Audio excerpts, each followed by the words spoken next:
Seeing Seabees working around any naval facility isn't unusual at all. At Camp Plaso, the only difference you can see with these Seabees is that they wear blue United Nations hats. However, if you drive out to the flight line, you'll find some Seabees doing something very unusual. There are a group of bees who are in charge of the main flight line of the airport. The king bee around here is a man who goes by the nickname of Moose. Stephen J. Moosnicki was, at first, a little out of his element working with cargo and passenger manifests, not to mention having to deal with customs and the local Croatian police. Every day their policies change, and I believe it's all according to who's in charge of the airport at the time. They make that decision. But some days they give you a hard time by inbound passengers and outbound passengers. Usually smaller flights come in at the Norwegian side. We could process people in and out that way. It's very quick, very easy. But there have been days where they send a big bus down there to pick up 3 people off a C-12 and then process them back to the commercial terminal. So it gets to be hectic. But you have to go with the flow. Moose says it took him a few weeks to get into the swing of things. But now that he has everything under control, it takes a lot to bully Moose around the flight line. Even a C-130 and a monstrous C-5 at the same time is no match for the Moose. Sometimes we have more flights than 3 can handle, so we have to call in backup, as you see today. We had basically the 3rd squad, the Seabees that are with us working here on the flight line. That consists of 14 men. Even though at first glance, one would think Moose and the Seabees do everything on their own. It's not true. The Norwegians are in charge of moving all the cargo in and out of the area. This means there's Croatian, Norwegian, and English going around the walkie-talkies. Moose doesn't speak Norwegian or Croatian, but that doesn't stop him from doing his job. And the Norwegians don't have any problem with Moose or any of the other Seabees either. As a matter of fact, Moose and the Norwegians get along so well, he's on his way to becoming an honorary Viking. No, it's fun working with the Seabees. We have a good cooperation with them. They do most of the work themselves. We just run around with the papers, clear out customs and police. That's all of the job with the cargo and things. They do most of the hard work. So it's a pleasure to work with them, actually. In many places, having a Moose on the flight line could be a slight problem. But here in Croatia, it's the best thing that could happen. In our next story, we'd like to introduce to you 2 people, one American and one Croatian. They've never met, they speak 2 different languages, but they have something in common. That's their grandmother. Unfortunately, it took this war to bring these 2 people together. Commander Nancy Owen is the head nurse at this American hospital in the United Nations camp near Zagreb, Croatia. Every day she makes her rounds and oversees the care of her patients. But she has another story, one that spans this century and comes full circle a world away from her Pennsylvania home. You see, she has relatives here, even though she's never been to Croatia before.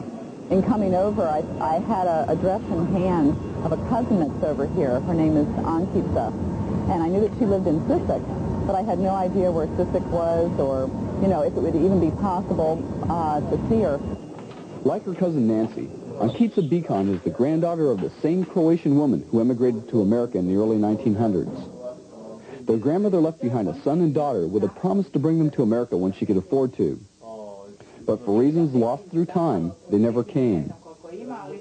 Although their grandmother later remarried to Nancy's grandfather, she never let her new family forget the one that stayed behind in Croatia. When I was young, my grandmother would talk about her daughter and son. She left a daughter and a son behind here in Croatia. And Ankita is the daughter of the daughter that was left behind.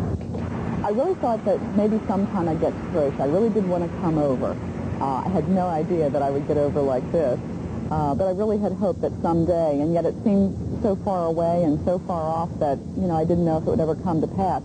But it did come to pass. Nancy made her first trip to Croatia when she was temporarily assigned to the U.S. Fleet Hospital at Camp Plaso in March.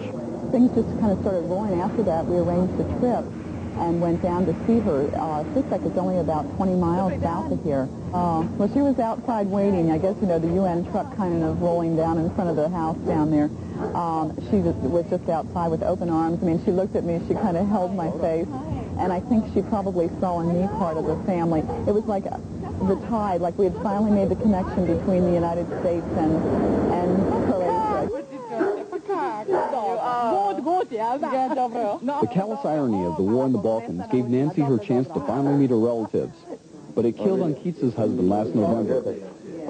Somewhere out of all the death and hatred, though, these two distant cousins have found a reason to smile, one that they say would have made their grandmother very happy. I think she would be very pleased. It would be quite, I think, emotional for her to know this, that after all these years there's been finally some connection between the two families. You know, after the many years, like she said, you know, from the time she left in the early 1900s and had to leave the two children behind, it somehow brings us back together, maybe makes up for some time lost. Operation Provide Promise takes the talents of many different people in many different locations. Petty Officer Brian Brooks traveled the Med and found some of these people who contribute to JTF's mission in a very large way. Intelligence is an important support activity for any military operation. An important support activity for JTF's intelligence is the photo lab in Sigonella, Sicily. The Sigonella Photo Lab processes all the film for the JTF and its NATO squadrons. This is a job that requires not only quality imagery, but same-day timeliness. It makes it a lot easier for us to figure out what we're looking at, and also the timely turnaround, then we can turn around the film onto a plane and get it up to either a JTF or to Naples or to Vincenza if they need the information right away. So the timeliness is real important for us. The quality is real important as we're trying to get some collect intel off of some of the pictures. It's a 24-hour job. There's always a 24-hour duty person, and they bring film in basically on a 24-hour basis. Mainly in the evening time when the flights come back is when the majority of the film comes back. So a lot of the work that's done here is done between, for say, 4 and 8 o'clock at night. Processing everything that JTF shoots means a lot of film, and a lot of film that isn't American. Though the photo mates in Sigonella all have advanced training in photo processing and printing, dealing with foreign films can be a little bit tricky. We have multinational forces that we support, different countries, different platforms, different capabilities, and we bring a lot of different systems into their photo lab and say, please process it. And that challenges them, and they've stood up to that challenge very well. There's nothing that has stumped us to the point that we can't do it. There are films that we would prefer to use and not prefer because all we have is the American chemistry that we get from America. Some of these films use different types of chemistry that we don't purchase in America. It's not a large role, but it's a vital one. A role that the photo mates in Sigonella are very proud of. It takes a lot of people working behind the scenes to keep JTF's humanitarian relief effort going strong. The idea that we're out helping people instead of hurting people is a boost on a lot of people's work ethics on how they do this. Not that they wouldn't do it differently. It's just that it makes you feel better than that you're out there helping somebody instead of hurting somebody.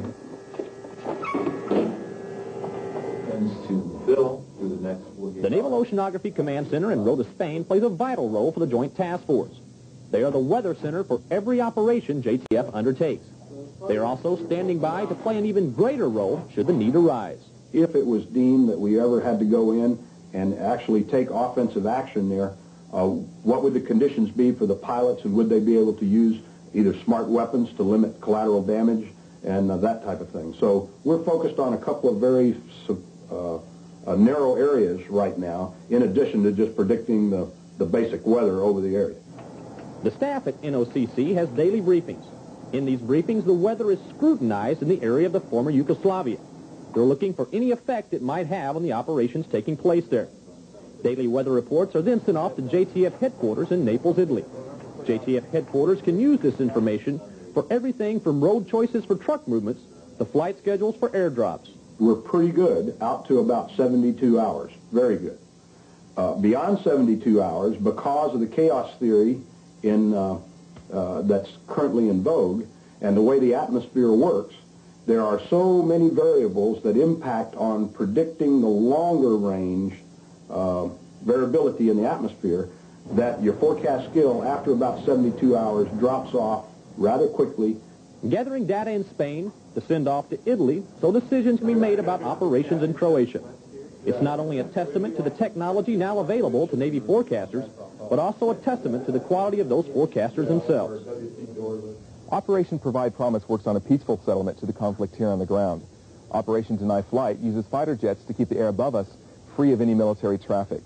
One of the U.S. contingents supporting Operation Deny Flight is based out of Aviano, Italy. The Marines of VMFA 224 have set up camp in Aviano, Italy. And they're taking their job very seriously. That job is to make sure nothing flies in the skies over the former Yugoslavia. We can do both air-to-ground and air-to-air because we're a multi-role aircraft. We do it both in the day and the night. We also provide forward air control as airborne, so we can provide a FAC aircraft to other aircraft either within our squadron or to other NATO aircraft that are airborne, so that we can provide additional firepower, if tasked to do that, to the forces on the ground. 224 is a completely self-contained squadron out of Gulfport, Mississippi. They have their own administration offices, their own supply offices, and their own chaplain. What's surprising about this squadron and the prominent role they play in support of Operation Deny Flight is the fact that they're less than a year old. What's even more amazing than that is the fact that they were up and fully operational within 48 hours after stepping foot in Aviano. It was kind of hard emotionally, but physically you don't have time to slow down and think. You're just trying to get everything set up, everything working correctly so you can work consistently and get everything done and accomplished, the mission accomplished. We came over, we had to set up basically, but we're Marines, that's what we're supposed to do. As far as setting up, we're here for the mission, so we got to do what we got to do. Last month marked the one-year anniversary of Operation Deny Flight. Nearly 4,000 people from 10 NATO countries have taken part in this successful operation. And over 6,500 missions have flown since April of 1993. When a bird comes back and has a Downing discrepancy and can't fly, our whole shop takes it to heart and tries to get that bird back in the air, knowing that it's protecting us as well as other people in other countries. I'm standing in front of the UMPROFOR headquarters building in Zagreb. Surrounding this building is a wall that for the past few years has grown every day. It's called the Wall of Shame, and each brick in this wall has the name of a Croatian who's been killed or is missing. Every time you turn on a television set or pick up a magazine, it's easy to see the death and destruction that occurs here. But behind the tanks and badly scarred buildings, there's an unseen beauty to this country that's untouched by gunfire and mortar rounds. We'd like to leave you with this side of Croatia. For all of us at NAVEUR Magazine, I'm Jonathan Kopanger. See you next month.